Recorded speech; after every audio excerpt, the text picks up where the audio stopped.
تک۔ اب یہ کوئی سمجھنا چاہے کہ وہ کھڑکی مبارک کہاں پہ ہے، تو میں اپنا تجربہ عرض کر دیتا ہوں۔ آپ جب باب ابی بکر صدیق رضی اللہ تعالی عنہ سے داخل ہو کے اندر آ کر آپ پھر دروازے کی طرف دیکھیں، یہ دروازہ ہے نا، دروازے میں آپ داخل ہوئے، آپ نے پھر دروازے کی طرف دیکھا، آپ کو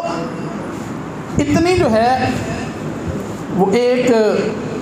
سنری ٹیپ جو ہے، جو ہمارے ہوتی ہے نا ایسے،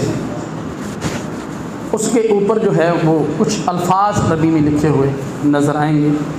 اور وہ لکھا ہوا ہے کہ یہ حضرت ابو بکر صدیق رضی اللہ تعالیٰ عنہ کی کھڑکی ہے۔ یہ جب آپ نے ادھر سے، آپ کو کوئی مشکل نہیں، بآسانی باب السلام کے بعد جو ہے باب ابو بکر صدیق رضی اللہ تعالیٰ عنہ دوسرا دروازہ ہے، سلام کے لیے جہاں سے گزرتے ہیں اس کے پچھلے والا دروازہ جو ہے وہ حضرت ابو بکر صدیق رضی اللہ تعالیٰ عنہ کا دروازہ، یہی آپ کا گھر تھا،